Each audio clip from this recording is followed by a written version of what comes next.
Certainly, for the first time in a long time, we've seen prices coming down, which was not the case for those 2 years through and just after COVID.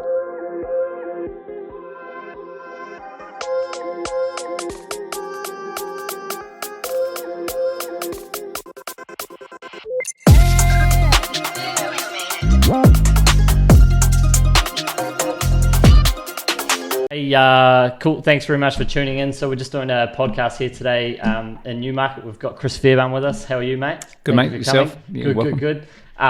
Few notes on you. I've done a little bit of background research, and obviously we've been chatting. Businessman, Board of Auckland Rugby and Coast Guard, studied Bachelor of Economics in Otago. How many High Street parties have you been to? Yeah, a few. Too many, yeah, one or two. Yeah, nice. A few couches burnt. I did find you on the NZ Herald last night on the power list. Is that for being a Mitre10 owner? Yeah, there you go. Yeah. Very, very powerful. Yeah, nice. Believe it or not, an avid squash player for New Zealand, family man, and a startup investor. So there we go. Thanks for jumping in today. Obviously, our market is purely builders, residential guys, sort of under 10 staff. They absolutely love rinsing us for rates, what's happening in the industry. Obviously, materials is probably 30 or 40% of any kind of build cost. So I think it's very relevant that we get you in here today to ask you for a few things, so that'll be cool. We'll just start off real simple, and then I'd love to get into the nitty gritty. But how did you start off? And so post school, and then how did you end up at Mitre10? What was sort of the process there? Yeah, well, I guess went to uni at Otago. Started working with Spates Breweries because that was the dream job for an ex-scarfie from Otago. Cool. And was in sales and marketing, moved up to Auckland, then went overseas for a couple of 3 years, running an Italian drinks company. Which was pretty cool. Had an office in Southern California, New York, London and Italy. So that was 3 years of my life, which I won't remember again. Do you remember what age you were at this time? Oh, that would have been probably around 30. 30, yeah. Nice. So it was, it was a bit of a blur, but it was good fun. Came back to Auckland, was the marketing director of Lion Breweries, so stayed in the booze game. Then with a mate of mine, we bought half a dozen bars and restaurants around Auckland. We set up a number of startup companies, those little twisted shots you get when you rip the top off. We invented those. Do they come in the 12-pack colourful tops? That's the ones. What were they called? Ours were called twisted shots, but they've been all over the place, and a few other things. We set up a quiz business, Texas Hold'em poker business, and a few other crazy ideas. And then I was involved with a company called V&C Cocktails. The founders of 42 Below, an offshoot of them. So I ran that company for 3 years, and then the stars and moon aligned, and I got involved with placemakers in 2010. And went along to Mount Wellington, which was in Auckland, which was a sort of a smaller store then. Probably doing 35-40 million in turnover in those days. Big numbers. Back in what year would have that been? 2010. Yeah. And I stayed with those guys. That model was a joint venture model back then, meaning that you had sort of 50-50 or share ownership with Fletcher's. That was my ultimate game, was to get into ownership of a business. And ultimately, after about 7 years, I got ownership of the New Lynn store just before COVID. And then COVID changed things in the Fletcher's world, and then they changed their model a bit, and it's now a sort of a hub model, mainly owned by Fletcher's. And so I made the decision back then that I still wanted to have ownership of a business, and was passionate and passionate about the building industry. So the Mitre10 opportunity came up in Manukau, and so went through quite a grueling process to buy that business 2 years later. So it's sort of my quick journey. Man, so much to unpack there, but I think a couple key questions. Obviously, you don't come from like a strict residential background, more of a marketing, business and sales, which I think is really cool, because obviously a lot of questions I get personally is, what do I want to do if I want to be my own boss? How do I have my own company? Do you need to have a business degree to run a business? So it's more, I feel like you've got more of you've studied it, but you've gone and sort of tested the waters, done startups, worked for multiple different companies. So it's quite interesting just having that can-do attitude. Or I think I'm a bit of a believer of just go and try it and do it. You see heaps of people saying, how do I do this? I want to do my own business. So Yeah, that's quite interesting. How long did the process take to like purchase Mitre10, and can anyone just go and do it, or what's like how does it work? Because it's fascinating. Quite a tricky process. So, and they don't come up for sale that often, especially the mega stores. They're pretty tightly held by the owners. So the process for me was this one was for sale. Went through a process, a number of interviews, panel interviews, a lot of testing. Met with the CEO, put a proposal forward. Met with the owners of the business and went through a group interview with them, and then was finally the lucky, so it's, and again, the reason for that is because it's a cooperative, so we own the business ourselves, so they want to make sure that the owners of those businesses have similar business ethics or will fit the cooperative model. So I guess going through that process was really grueling, but I'm pleased it means the other guys in the cooperative are similarly aligned to me. I found with the harder the barrier of entry to something, usually I find the better the rewards on the other end. I had like a rubbish removal startup thing, but the barrier to entry is so low that it's very competitive, and then when you get into something like QSing or at your level, if you own a Mitre10, because it's so hard, probably the rewards are a lot higher. What was like the time frame of that first interview to like physically signing the paperwork and taking it over? It would have been over 12 months. Shit, that's a long time. A long time. And I think from the sort of the first, meet and greet with the CEO through the process, and then I had a bit of a restraint of trade from placemakers, weren't obviously very happy that I was leaving, so they gave me a holiday for 3 months at the end of my placemakers experience as well. Nice.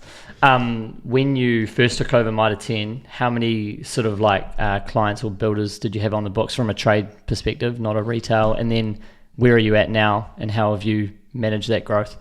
Yeah, good question. So I guess that was the attraction for me of coming. I'm really passionate about the building industry and that part. And Mitre10 as a business tends to be, they're retailers, or we're retailers. We've got big store. We sell everything from brooms and brushes to everything in between. So I saw a real opportunity with the Mitre10 brand to be able to get into the trade side of the business a lot more, and they certainly have in the time we've been there. So when I first got there, we were probably we've grown 4 times the size in sort of 12-18 months since we've been there. We went from the number 9 trade store in Auckland for Mitre10 megas to number 1, number 36 in New Zealand to this month number 1 in sales. So we've had really big growth, but it's because we're passionate about what we do. I'd say sales is probably the lifeline of any business, and obviously builders, I mean, probably, I don't know the stats, but I'm just going to throw a figure and say 70% of builders are always struggling for their next job, or like, when's the next job going to come? Like, how do you get that customer base? Like, what's your internal sales process? Do you guys market? Do you have a sales team? Like, how do you look at those numbers, and how do you measure KPIs or growth? Yeah, again, good question. So for me, 2 sides. One's old school. We have, we brought across, we've got a sales team of 6 really experienced, sales guys, sales reps, guys and girls. And so they go out and do what they do. They're incentivized to go and hunt. And so we've got the old school method of relationships. And I'm a firm believer in people deal with people. They deal with brands to give them comfort and confidence, but they really deal with people at the end of the day. So we've got a really strong sales team who are there to make sure they give great service, great price, and if they get it right, you'll stick with us, and they'll go and bring more people in. And then personally, I spend a lot of my time doing the other stuff. I get involved in these sorts of things. I use a sort of a business mentor. We bounce ideas off 24/7.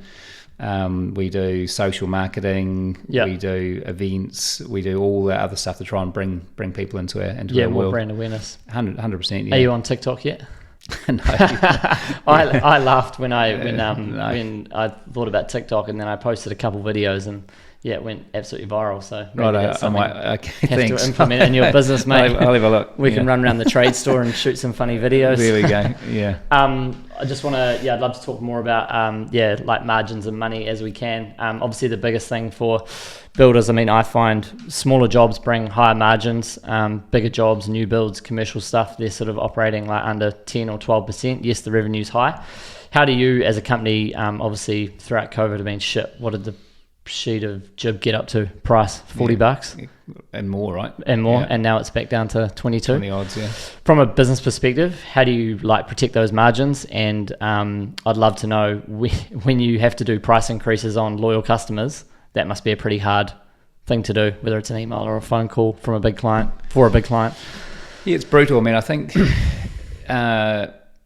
5 or 10 years ago, it was much harder because I think through COVID, we've all become sadly really accustomed to getting a price increase. Yeah, it's natural. Whereas it's natural, right? So it's become an easier conversation.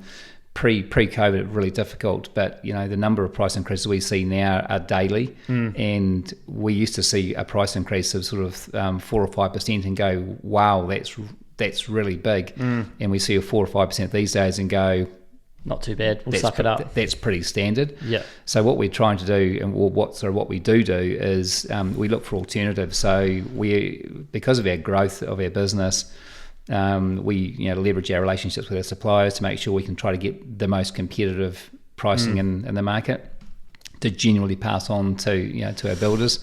And we're looking for other options. If we can't buy whatever it is, one widget for that's gone up in price, what else can we do? And we try to give the builders as much notice as possible that we try to hold those prices.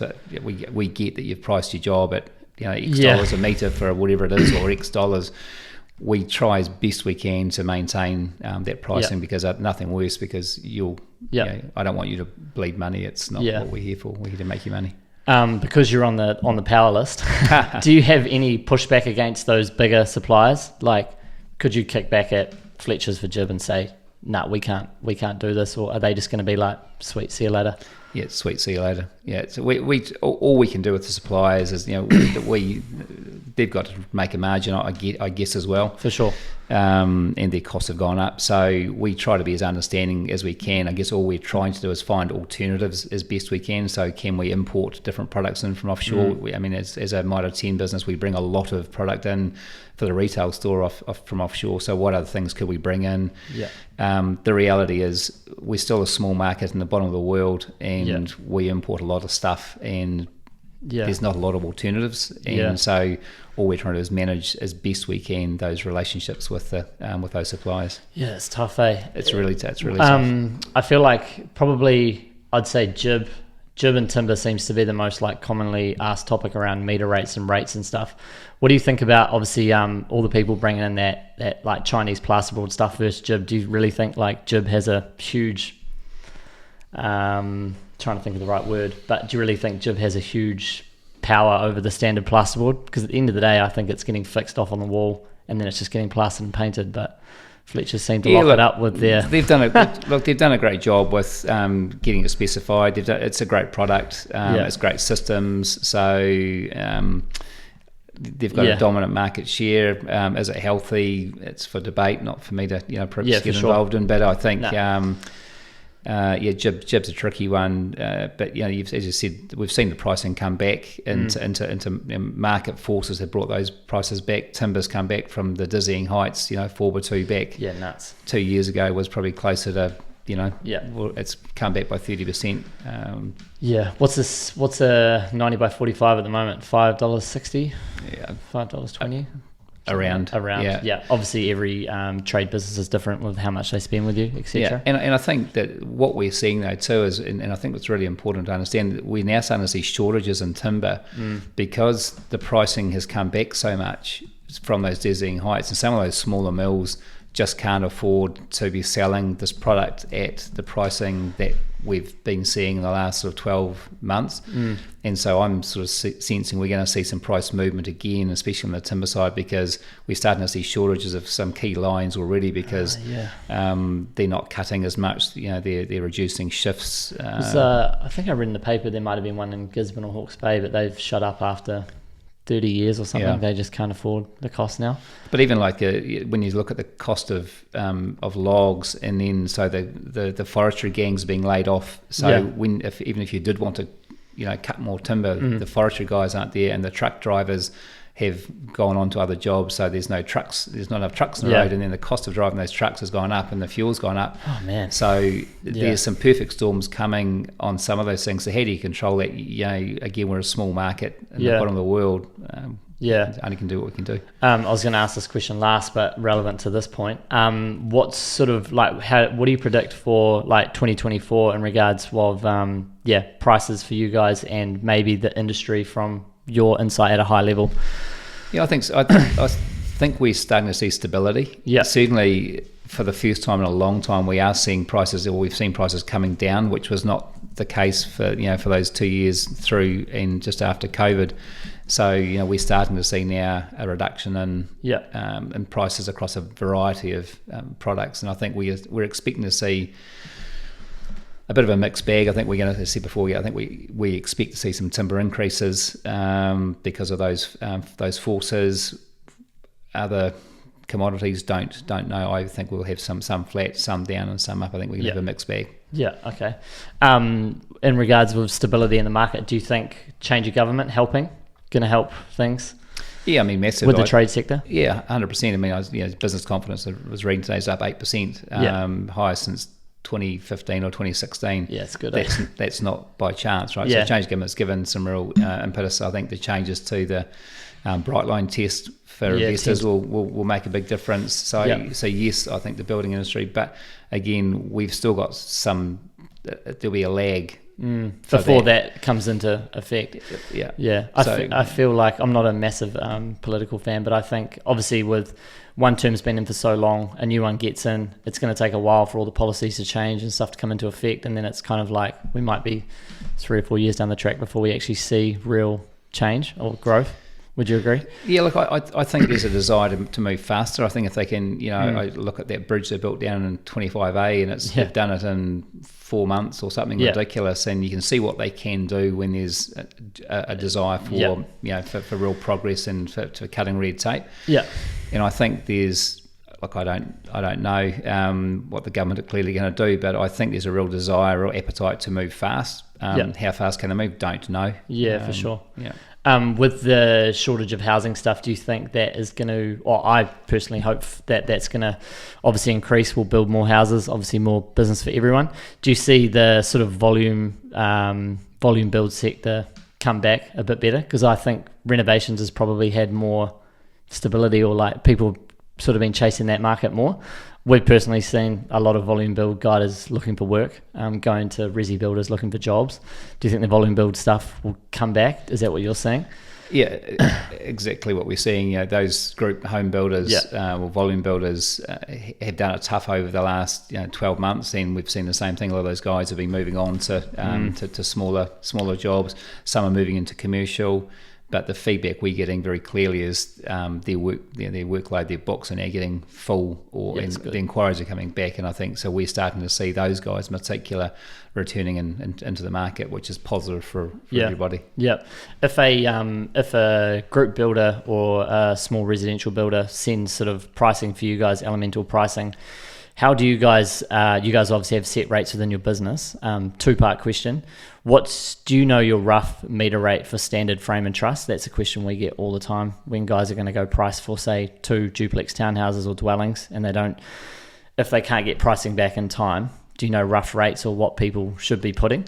And then 2, what's your guys' estimated turnaround time on material takeoffs estimates back to the builder? Yeah, so I'll go 2 first. If you come to us, you'll get it back within a week. Yeah, cool. So if you need it that quickly, you're probably unplanned. So I'd suggest that if you're not getting those rates back in time, I'd consider looking elsewhere. Yeah.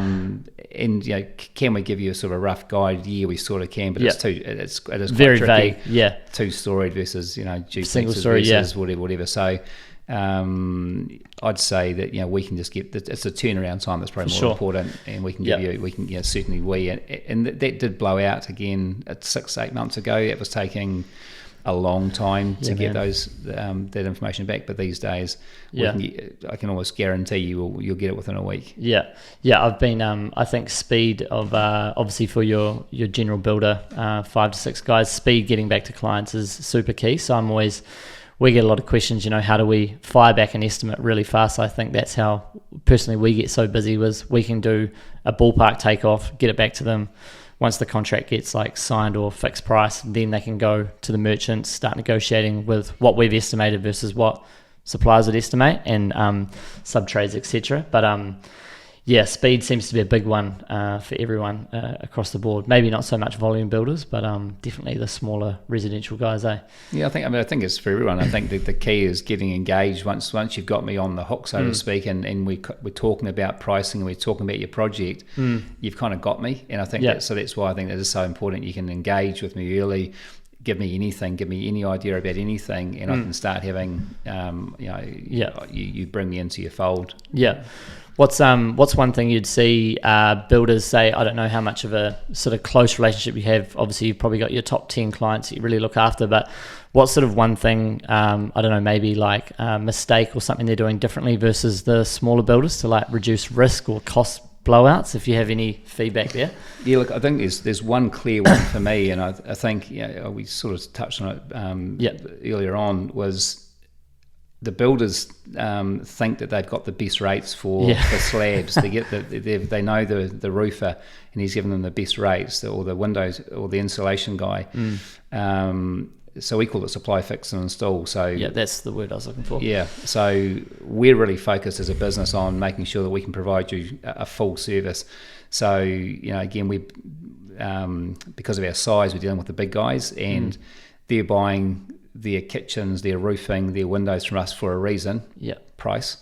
And so we've got great relationships with all those suppliers. So if you're a small to medium guy and you're want to try and save time and save money, have one invoice, have one point of contact, that's the biggest thing we see from the big guys, is we get their full share of spend, full package, and which is invaluable. Clearly to us, it makes that relationship really strong, and we can help we know all the parts of the build. We can make sure that we're watching if there's a delay in the slab going down, we can delay the frame and truss, or if there's an issue with the frame and truss, we can delay the project.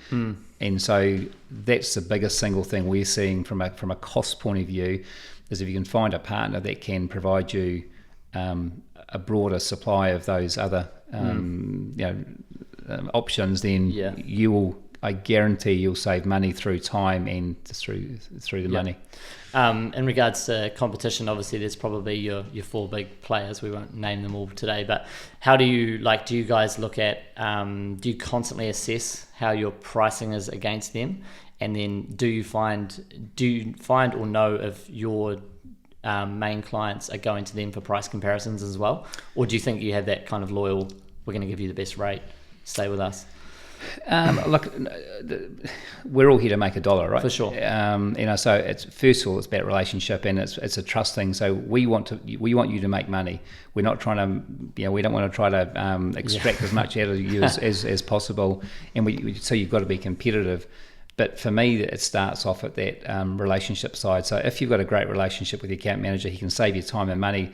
It's not just how much you're paying for the sticker 4x2. It's will it arrive on time? Will it be straight when it turns up? Man.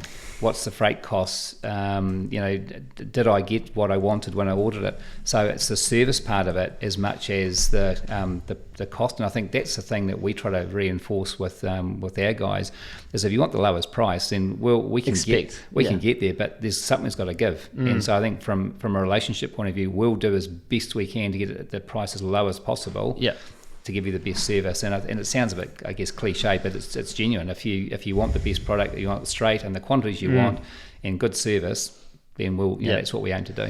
They say there's that 3-tier, or the triangle. It's obviously cost, quality, and time, is it? And you can sort of only get 2 out of 3. For your business, what's the most important 2 for you? Well, I guess we're all 3, right? For sure. We're just trying to save you time. Our mantra is we want to save you time and make you money. So if we can save you time, we know we'll make you money. And so we've got to be competitive on price, and that's just table stakes for us. If we were $10 a metre and 4x2, you'd never use us, or anyone else.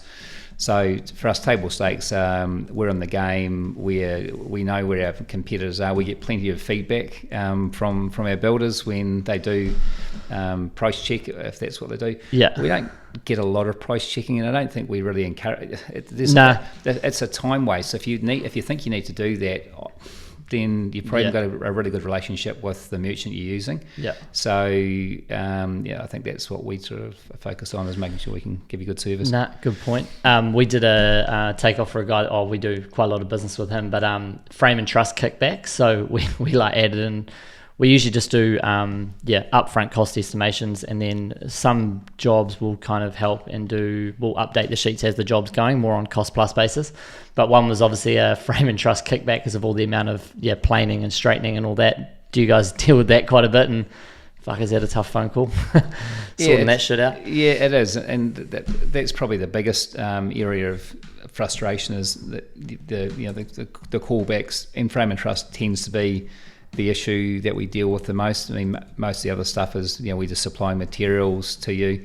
The supply, fix, install area is the other one. Roofing can be tricky and contentious. Kitchens are quite emotional for the homeowners, typically. The defect checklist on kitchens, man. Right. That sort of stuff. So I think some of those touchy-feely things are tricky. But your frame and truss. But again, our turnaround time on those is, if we've made a mistake or it's been detailed incorrectly, we get it fixed in a week, and on we go. On you go. Yeah, nice.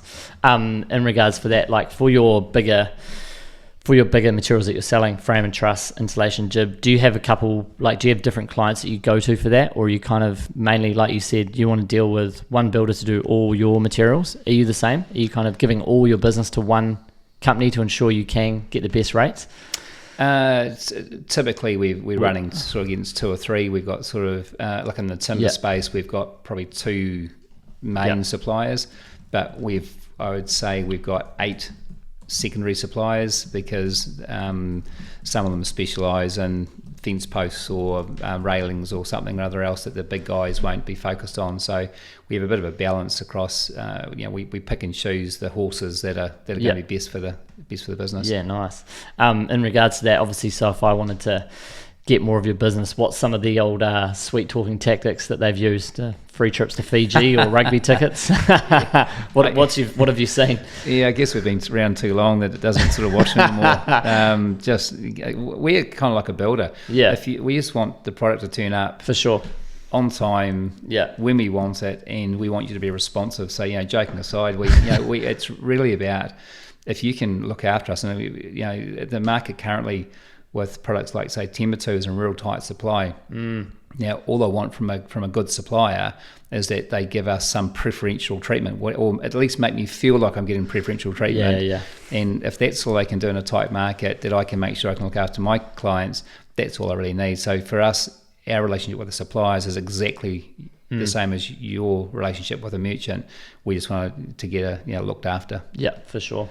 But the trip to Fiji wouldn't be fucking hell. Wouldn't be bad this time of year anyway. Yeah. I feel like every other week, and a lot of people stress over this, but every other week there's a news article of another builder going under, or a volume builder liquidating. I mean, how do you look for those signs? And I mean, if you roll into the office on a Thursday and no credit owes you $250,000, and then you see in the newspaper they've gone under, you can't predict that, but what's your thoughts on that? That must be tough. Yeah, it is tough. I've been around 15 years, and so we've seen it all, and not that we're any better than anyone else. So we the signs are pretty clear for us. Yeah. We do the credit checks before. So if you want to come and open an account with us, we do. We credit check you. We take trade insurance on our debt. That gives sort of a 90-day window, but we watch it like a hawk, and it's not that difficult. I think sometimes builders think they're clever, or they're slow, or they're smart, and we've heard all the excuses why they can't pay their bill this week or this month. It's probably the single biggest concern for us as a business. Yeah, man. Is getting paid, as I know it is from a builder's point of view as well. 100%, man. I feel like that's like the most commonly asked question, or just topic, like how do you get paid on time, and how do you, there's that thing from the accountant, you're showing you're making a profit, but you've got no money left, and that must be tough for you as well. Just the same. Just you're probably on a volume scale, right? You're probably 2 more zeros. yeah, right. And that's our biggest focus, really, is making sure that we do get paid. And I think it's hard for some of the smaller builders sometimes to understand when we put them on stop credit and to say, look, we just can't take the risk anymore. Yep. Because we're not your bank. Yep. And sometimes that works and sometimes they pay. But again, it's that relationship. If you want to have a good relationship with your merchant, respect us as you want us to, you want your product on time, you want the pricing, you want the service. Yeah. All we want is to be paid for that. And absolutely. So I think it's not too unfair to ask either. Yeah, I love that. You aren't the bank, and I think builders not taking deposits is just like the most riskiest thing, because you shouldn't. I mean, I personally think you should be running, a cash flow positive from the day you. I mean, I tell everyone, don't quote for free. Like, don't do a site visit for free. Why would you? Why would you go and spend $5,000 on Quilla decking when you haven't been paid yet? Like, you've got to. It should be put your 15% on materials, get your $5,000 worth of decking, pay your 4.2 to Mitre10, you're up $600. Charge your labour portion, make sure you hit it in 4 days. You're up. Couldn't agree more. I'm just doing. It's crazy. I'm subdividing my house for 12 years, and I'm finally just going to go through the process. And it's actually through a friend who's doing the subdivision work, and the first thing he did as a mate was sent me an invoice for a deposit in advance of, and I sort of joked and thought, gosh, you cheeky bugger. Yeah. But I also thought, how good's that? From a business point of view, that even as a friend, he's charging me in advance. What a smart business. And I wish I could do the same thing. You could charge you before you get your frame and truss, or charge you before you got your jib, but I know, man, unfortunately we can't. I've literally just thought of that. Like, builders are your, let's say, lifeline. You guys aren't charging up front. You're right down to 90 days. Is 120 your cutoff, or 90? Oh, so we credit? So we, in theory, we're 30 day, 20th of the month following. So it's a 60 day kind of, but it sometimes drifts out to 90 days, and it's a lot, especially on skinny margins, right? Some of these products you're making very 5%. Right, if you're lucky, the frame and truss can be at zero by the time you carry that that $50,000 frame and truss, and and there's a defect, and there's your freight, and it becomes quite tricky. I've got to ask that question actually. Is it illegal for you guys to take money up front, or is that just a business model for? I mean, you go to a restaurant. It's the market. So what would you do if you could get it free from a competitor? Well, not free, but you didn't have to put it up front. You'd probably use a competitor. So it's unfortunately the competitive market we work in, that if everyone did it. Look in America, we had a trip there recently to look around some stores, and amazingly, nobody leaves the store until they're paid. Yeah. Why are we not doing that here? Nobody. And what they do, which is really interesting, and I think it would be really, I don't know how widely it would be accepted, but I think it could be. They use credit cards. So if you go to like Home Depot in the States, you get a Home Depot credit card, and you go and your bank has already pre-approved your overdraft of, pick a number, $100,000. Round it. And you go in with your credit card, you buy your jib, your frame and truss, whatever it is, and you swipe your card, and away you go. And from a merchant point of view, how good's that? I got no risk. I've got to pay a percentage to the bank to take the risk and to do the transaction. So I think that's something that I'd love to see in New Zealand. In fact, it's the same in Europe too. So, what's do you think on that topic? Do you think if let's say you opened up a brand new trade store, do you think you would get customers signing up if that was a policy, or do you think it would just not be? And if you could offer better rates?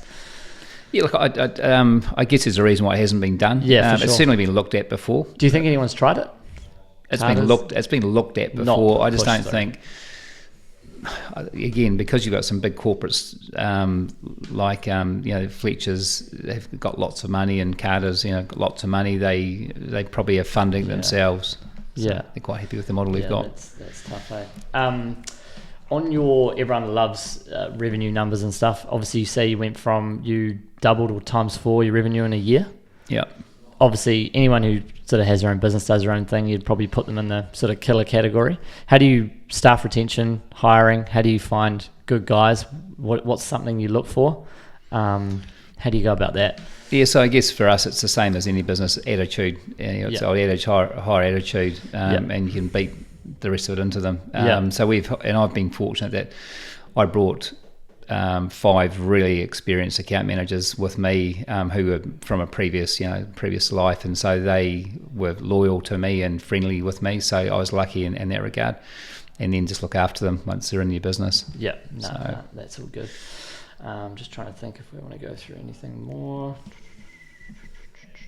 What are your busiest periods of the month, quietest periods of the month, and how do you sort of like manage quiet periods, keeping everyone busy, stuff to do? Yeah, for us, obviously, like a builder, month end is the worst. We've just gone through it yesterday, so it's when all the invoices are coming in from suppliers. We're trying to get all the invoices out to you guys. So for us, that last week of the month is probably the worst time from a merchant point of view, and then obviously the start of the month is kind of because you kind of wait to put your orders in post month end. So it's the first week of the month and the last week of the month are the sort of the busy 2 weeks, and the middle 2 probably typically are the quieter ones. Okay, cool. Last question. What are your goals for Mitre10 for the next 5 years, and do you think you'll go for multi-ownership? Yeah, I'd love to go for multi-ownership. We'll see if that opportunity comes up. What's our goals? It's just profitable growth, and I think it's easy. It's ego to double, triple, quadruple your business and make the same amount of money. And I think that's a risk that perhaps some of your builders, etc., face as well sometimes. So our drive is to structure our business in a way that we can get profitable growth, and be a more profitable business is our drive. Yeah, cool. I'm hoping we'll get some good views on this one. So any builders that are with placemakers, why should they come over to Mitre10 Manukau? Come on in, the water's warm. To be fair, I'm big on loyalty. So if you've got a great relationship with a merchant, I don't want to say it. Of course I want to come across, but if you were kind of looking for another solution, if you wanted to have that supply fix and install solution to discuss, if you wanted better turnaround, if you want a great relationship with people, we genuinely get trade in Auckland in particular. We've been around for 15 years.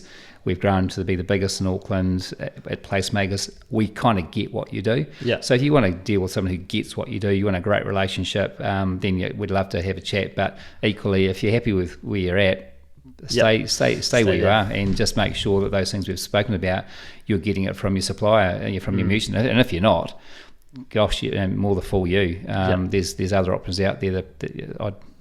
Cool. Good as gold. I think we've covered a few good topics, and hopefully we'll get some good interest out of that one. Thanks for your time. Much appreciated. So easy. Cheers, mate. Cheers. Thank you. Yo, guys. So I had a discussion with Chris after the podcast. He's agreed to give away a Makita radio and a brand new 5-amp battery on the side.